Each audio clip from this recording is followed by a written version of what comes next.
In this movie, we're going to allow our wizard to exercise his God-given right to shoot magic at things. So we're going to do that by talking about the scale transform. And we're going to do that in a couple different ways. First, we're going to start out in the wizard with staff composition here. Basically, this wizard has a staff. And what we're going to do is we're going to animate this glow to scale up and down.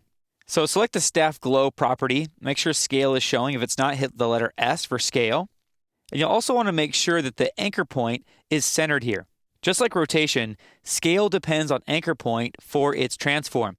So if we increase the scale value, it will scale up around that anchor point. However, if we were to take this anchor point and move it, I'm holding down the Y key here, and move it over here, then when we scale up this glow, it's going to scale out from that point. So big difference. Now I'm going to undo that, hitting Control and Command Z a few times. I'll take this back to 100, and I am going to click the stopwatch for scale, and we can just move out in time and increase the scale value, and then move out in time and change it again. What I'm going to do to change it now, instead of the timeline, is I'm going to go into the composition panel, and I'm going to click on one of these corner points and scale it down this way. Now you got to be careful when you're using the corner points. As you can see, you could scale things horizontally and vertically and really get them out of whack. So I definitely don't want to do that. Well, not now anyways. I mean, if you had a glow like this, you could scale it up and get it all skewy, and that's okay for something like this. But in most cases, you want to keep those things proportional. So I'm going to undo this. And if I hold the Shift key while I'm scaling this up and down, you'll notice that my proportions are constrained. The width and height remain proportional while I'm scaling here.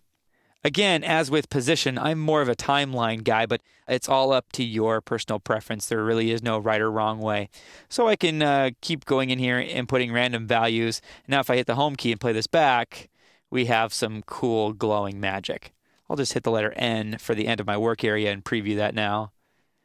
And that looks pretty good. Now let's talk about another aspect of scale. We mentioned just a minute ago about how if you click on one of these corners and then drag out, you can really mess things up. But in some cases, that might be what you want.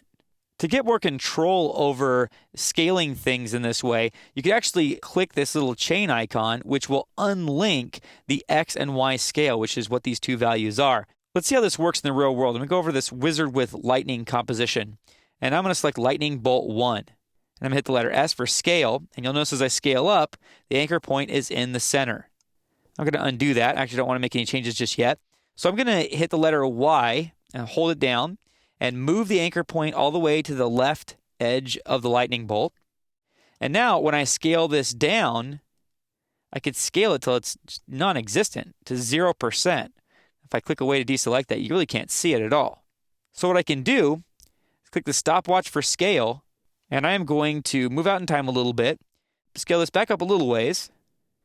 Then what I can do if I wanted to is to unlink width and height.